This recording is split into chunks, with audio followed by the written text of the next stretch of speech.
I was pretty nervous about my verbal score given the fact that I Yeah. had guessed earlier, but Hmm. I was pretty satisfied with a 37 on verbal. And for quant, I was really happy with a Q51 because I knew Yes. that there weren't many people getting a Q51 even with Yeah. a 750. Yeah, so for me, I think cementing was the most important part of my plan. So after giving the mock, I spent that day and the next day analyzing it, going through my mistake. 2 days before my exam, I gave the last mock test and I spent Okay. that day itself analyzing the mock. Timing is important, although I did mess up my timing in verbal section.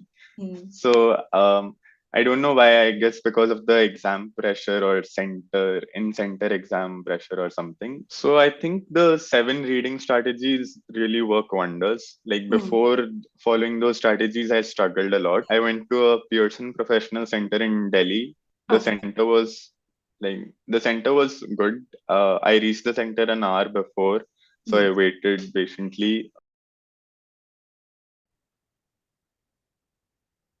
Hello, everyone. A very good morning. Welcome to another session with e-GMAT. Today we have with us Anirudh, who scored a 730 in his recent attempt. So, welcome, Anirudh, and thank you for joining in today. Yeah, my pleasure. So, Anirudh, what makes your story all the more interesting is that you actually delivered and got to a 730 in a very short span of time, right? From in a 15 days or 20 days, actually, you went from a 680 to 730, right? So, before we get to the score and what happened in those 15 days, why don't you introduce yourself and give us a little more insights about your background? Okay, so hi everyone. My name is Anirudh, and I'm currently a third year mechanical engineering student at BITS Pilani. So my GMAT journey is a bit different. So I actually started preparing. I was self-preparing during my summer holidays back in June, July of August, June, July, and August of 2022. Hmm. And I was preparing using all the material available online. And I had prepared up to a decent level. And then my GMAT exam was scheduled for the end of August, right before my summer holidays ended. So I was fairly confident of my abilities. And then when the final test day came, there was an unfortunate incident where the network got lost in between my GMAT exam and the exam stopped in between. Hmm. Then I waited for about 2, 3 hours, but no success, no luck. Then I finally decided to forego that attempt, and Okay. I couldn't even reschedule it because I had to leave for college the next day. Okay. Yeah. So, uh, like, I was pretty sad at that time, but right when I reached home, I decided to give another attempt in my winter vacations. Hmm. And as soon as I reached home, like when I was preparing, I got acquainted with all the test prep companies, and I had a fairly positive view of e-GMAT. And I had decided at that time itself that I would select e-GMAT for my preparation because I knew that e-GMAT puts a lot of stress on the personalized study plan, and because I had such few days in my winter holidays, like just 3 weeks, 20 days to Yeah. be exact, Yeah. I felt that e-GMAT would be perfect to help me manage my time effectively and get to my target score.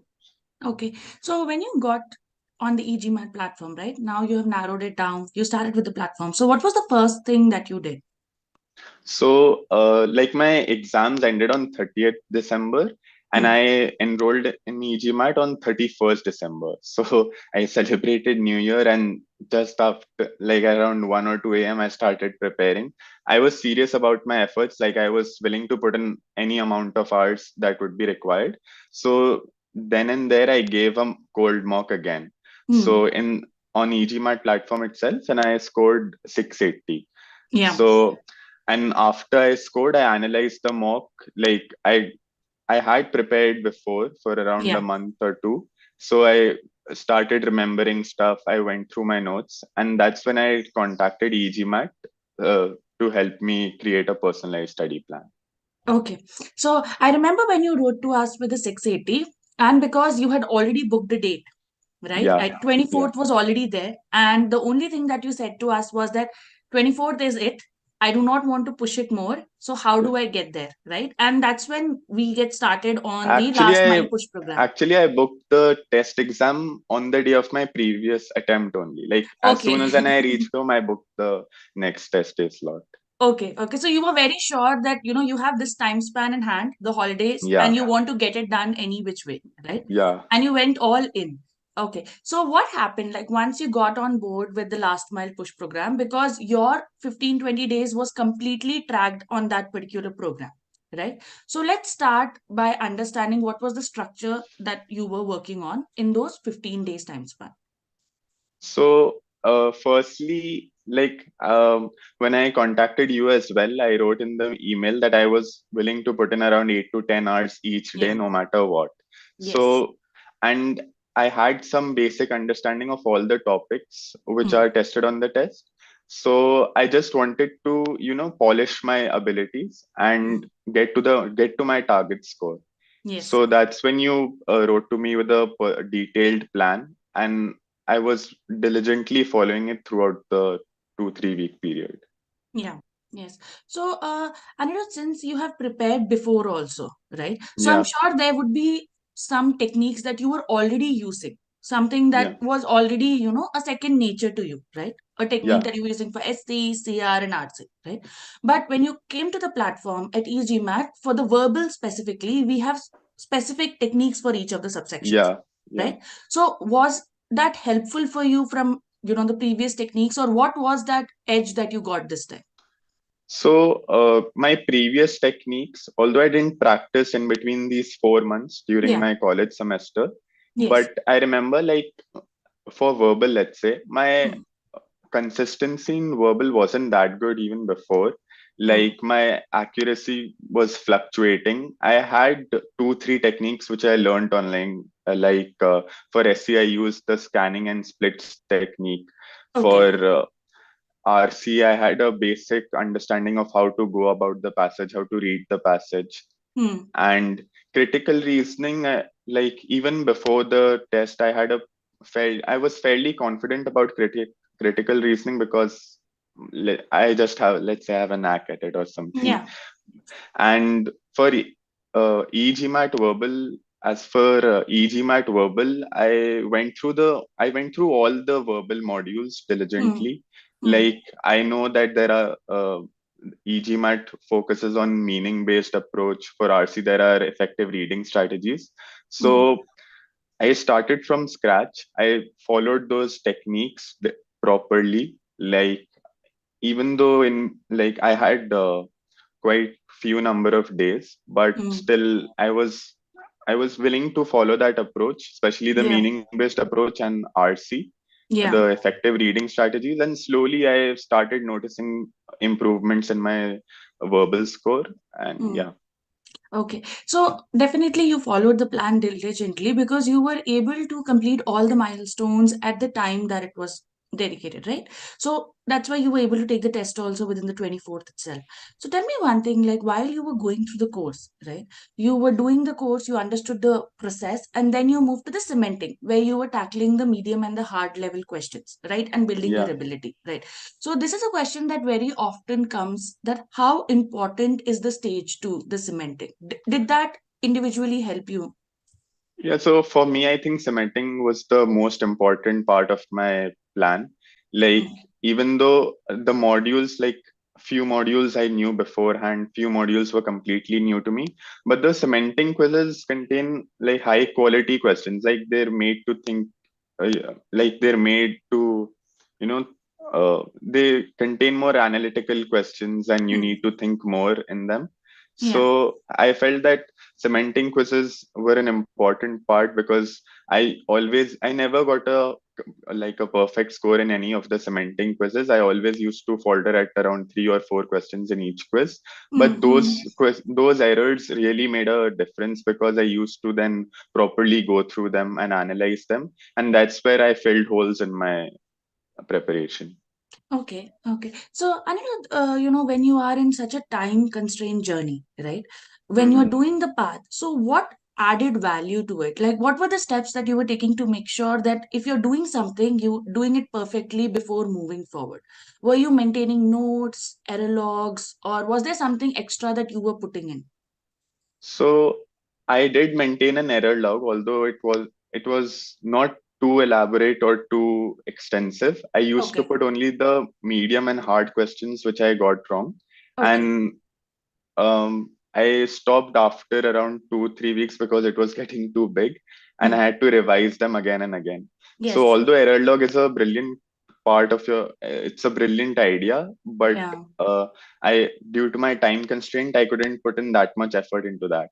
Hmm. And secondly, I did follow the plan, but uh, like I had a short span of time, so I was constantly motivated. Like GMAT was the only thing which was in my mind. Yes. So, Yes. and I planned my study hours in such a way that I could, I kept it at around 2 to 3 hours per study session, Okay. and I could manage it throughout the day. Like I didn't have any other commitment, so I was only Yes. focused on GMAT preparation for the 3 week schedule. Okay. So since you've mentioned about the study hours, right? And we are constantly saying that you really put in those 8 hours, right? So what was Mhm. your schedule like? Because there will be a lot of students like you who would be ready to put in full time, right? So what was your normal day looking like when you were going for GMAT preparations? So I just had to prepare for the for the exam. Hmm. So I didn't compromise anything on my sleep. Like I was sleeping as much I was before, full 8 to 9 hours every day. That's But good, I yeah. did but I did cut other activities. Like Hmm. I didn't go out as much, or meet my friends in between the holidays. Yeah. So yeah, I had to cut down on something. So but yeah, I didn't compromise on my sleep, and I felt that was important because GMAT is such an exam where your brain needs to work every time you sit down to study. And if Hmm. you're already exhausted, I don't think how much ever you put in the number of hours, you will be able to concentrate, and your accuracy will fall down automatically. So you Yes. always need to be like on your game. And Hmm. yeah, so for a typical day, I think that's about it. Like I used to study with 2 3 hours study Okay. sessions, Yes. like evenly distributed throughout the day. Okay. Okay. So you did not do it at a stretch. You used to always manage it with breaks and intervals, right? Yeah, yeah, yeah. Okay, okay. So once you're done with the plan, right, you have a structured plan, you've gone through it, and we see that individually the abilities have started meeting, right? You understand that okay, at a certain level that you have reached with SC or CR and RC, right? From where you had started. Okay. Now Yeah. you move to the mocks, right? So what is the Hmm. ideal way one should approach the mocks? Because your mocks were pretty good from the first mock that you started taking after completing your improvement plan. You started Hmm. acing it. You were already at a 730, 750 level, right? So what Hmm. was your mindset and how did you approach a mock? So I already planned when I would give the mock Hmm. toward after finishing every module, after finishing the quizzes up to a decent mark, like the threshold points of 80% and all. Okay, So, yeah. and after finishing those modules, I planned to give a mock alternate day. I only had 6 days, so I gave 3 mocks at the end of my Okay, preparation. So okay. the first mock actually went better than the others because I was just giving it as a test mock to see how my preparation has been going. Where do I Yes. stand right now after completing all the modules? So I Hmm. didn't have any tension or anything, and I think that's why I didn't make any careless errors or anything, Yeah. and that went well. So after giving the mock, like I gave it at the same time as my test was scheduled at Hmm. 12 p.m. All the mocks I gave it at the same time, Hmm. so that my body gets into the rhythm.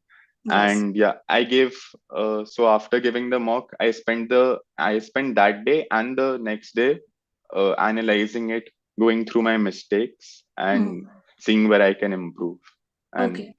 I followed the same for the other mocks as well.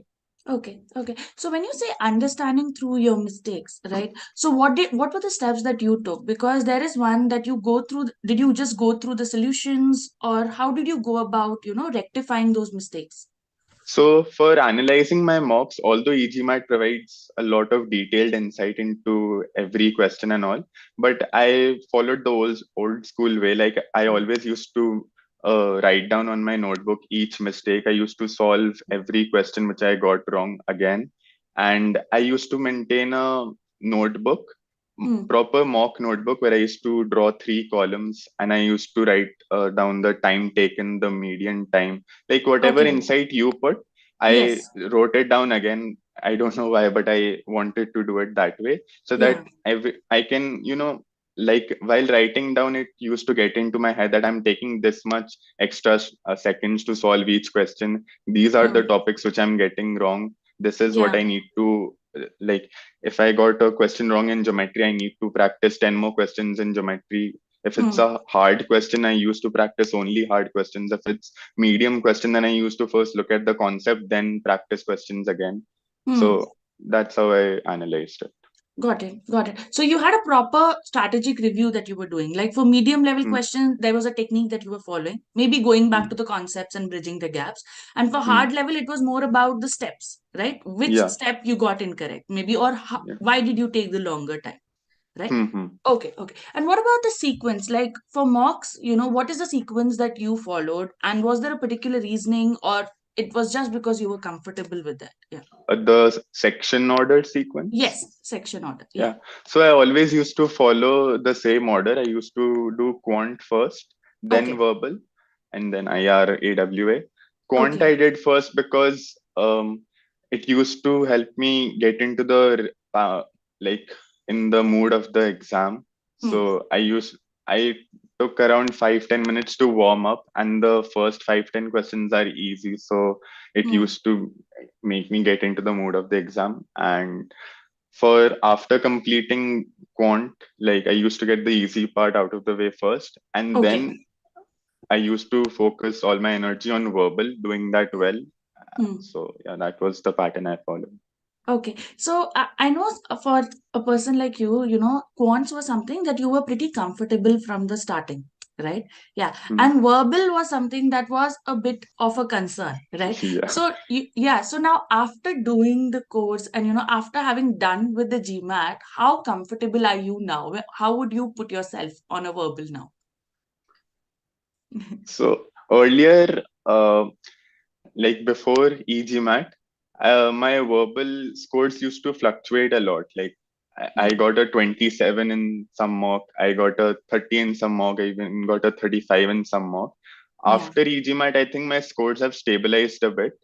Hmm. And even though my actual test verbal score isn't that high, I Hmm. felt that up to a certain point, I'm confident now. Like even if I give a text, even if I give another attempt, Attempt. I Yeah. don't think my score will fall below 35. Like I'm Hmm. confident about that. So Yes. yeah, I think my ability has improved. And yeah. Okay. And so, Anirudh, let's talk about the test day, right? So, there are a lot of factors that go into a test day. So, what did you do in the last 2, 3 days? Because many a time there's a lot of anxiety and, the Hmm. nerves kick in, and this is what can happen to anyone, right? So, what did you do the 2 days prior to the exam? What was your mindset and approach that time? So uh, 2 days before my exam, I gave the last mock test, and I spent Okay. that day itself analyzing the mock. And the Hmm. day before my test, I didn't do any more questions. I Yeah. only revised my notes properly. Hmm. And for the most part of the day, I was relaxing. I was watching movies and listening to music. Like, I didn't prepare on the last day because I knew, like, there is no point practicing more questions. I might just Yes. tire myself. I just feel more anxious if I get questions wrong. So Hmm. I decided to relax the day before. Okay, okay. So how does one, get into the time management? Because, when you are specifically going for a GMAT like exam, right? Where it's an adaptive test, but at the same time, it's time bounded, right? So time plays a very crucial role. So was there a particular strategy or technique that you were using while you were taking the mocks or on the day as well for timing? So timing, yeah, timing is important. Although I did mess up my timing in verbal section. Hmm. So I don't know why. I guess because of the exam pressure or center exam pressure or something. Hmm. I had to guess my last three questions in verbal. Okay. But I think time you when you're solving the mock test or anything, Yeah. you need to pay a lot of attention at the beginning. Like when we have a lot of time, we tend to put in a more time per question. Hmm. We're more Hmm. conscious that we don't get questions wrong. but Yeah. I think it's important to evenly distribute time, which I guess I distributed time per block. Okay. So Okay. this much time I need to spend in this block, and it's Hmm. evenly distributed. Although the questions do get harder. Yeah. So yeah, I think the mistake which I made during my official attempt was that in the first 10 questions, I spent considerably more time, due to which Hmm. I had less time at the end. Hmm. So yeah, that's one mistake which everyone can learn from. And Yes. as for quant I didn't have any particular timing strategy. Hmm. So although it is encouraged not to take more than 3 or 4 minutes per question, but Yeah. I solved most of the questions under 2 minutes, due to which I had more time for the difficult questions. Hmm. So even if it takes 3 or 4 minutes for me to solve a question, I didn't mind, because I had a decent amount of time left at the end. And Yeah. that's when the Yes. questions do get pretty hard. Hmm. So yeah, for quant, I didn't follow any timing strategy. That's it. Okay, okay. But that was also because of the fact that I think your process was very clear, right? You were able to cut Yeah, short and save a lot of time in the starting questions. And yeah. that is why take the leverage in the end. Especially in DS questions, more than solving the question thoroughly, it's more Hmm. important to visualize the question, like understand what they're asking, because they Hmm. don't want you to solve the question entirely. And that's where I think I saved a bit of time, because getting those test cases right at the first attempt, that's where you save time. Yeah. So I think that's an important skill to learn if you're struggling with DS questions, Okay. timing on Okay. DS questions. Got it. So, Anirudh, one more question that I had is that, since we're talking about timing, right? So, every time, obviously, there will be questions that you might not have any idea, right? Or Yeah. because as the difficulty level improves, because you're doing things right, they will improve, right? But it might come to a stage where you really don't know, right? And did you encounter anything like that? Because students do say that sometimes we just let go of questions, right? Or what is the ideal time that you would keep, that this much time I'm going to spend on a question, it's not happening, I just move on. So for SC, I put a time constraint at 120 seconds. Like if Okay. I'm not sure of anything, I'll just mark it and move on. Hmm. So because SC, anyways, you need to solve it around in 90 seconds. Yeah. Yes. So for SC, I put a limit at 120 seconds. For Hmm. RC, I did face some issues, like there were some paragraphs in my preparation, as well as one passage in my exam was Hmm. pretty hard, and I had fairly little idea about the content. Okay. So Yeah. even though I read it properly, still there were paragraphs from which I couldn't decipher anything.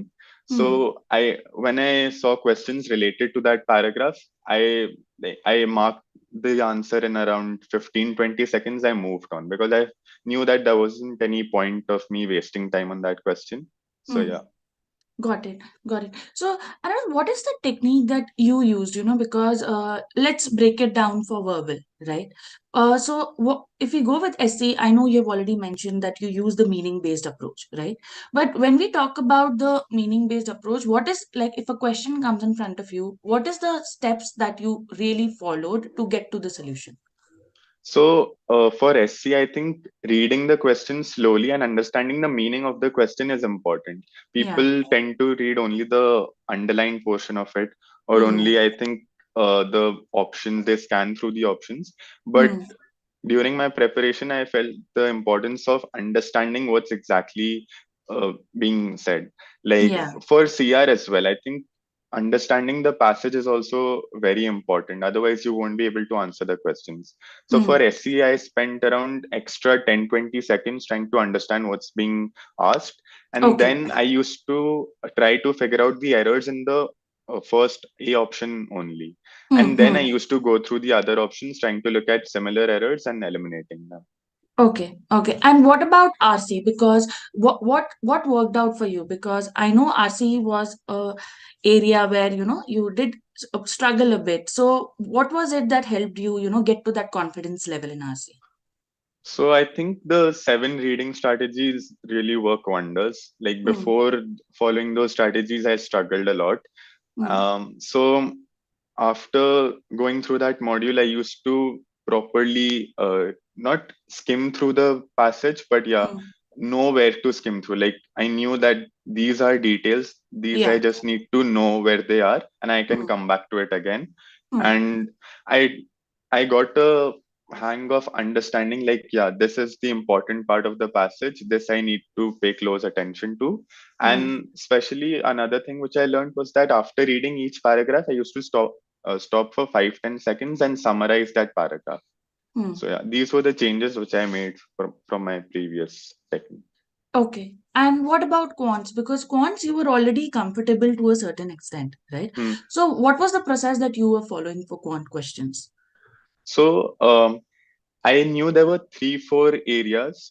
Mm. Like when I was going through the modules, I knew there were 3-4 areas. Like there was work time and mixtures module. I knew Mm. that I took considerably more time than is required to solve those questions. So I Yeah. went through that module properly. Mm. For other modules for which I was confident about, I just gave the quizzes at the end of the module to see whether I actually know it or not.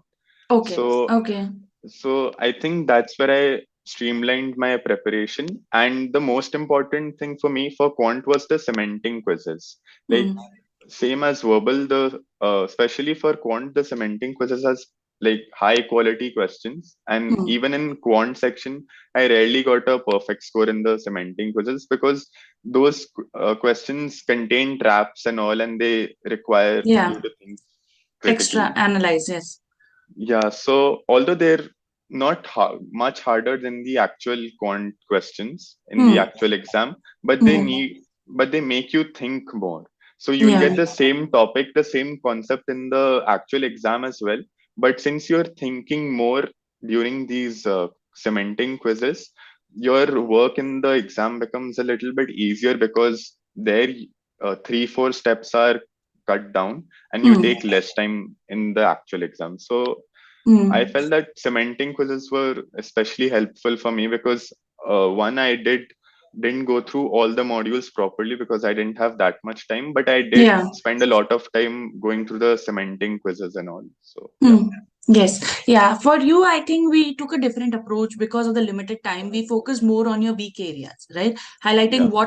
what you really need to. When I say weak areas, the ones that you had lower accuracy or you were taking more time, right? Yeah. Mhm.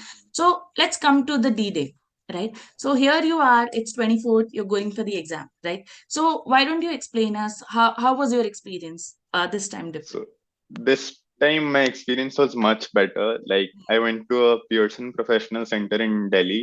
Okay. The center was good. I reached the center an hour before, so Hmm. I waited patiently. And as my test was scheduled for 12 p.m., but at 11:30 only they allowed me to go into the hall, and Okay.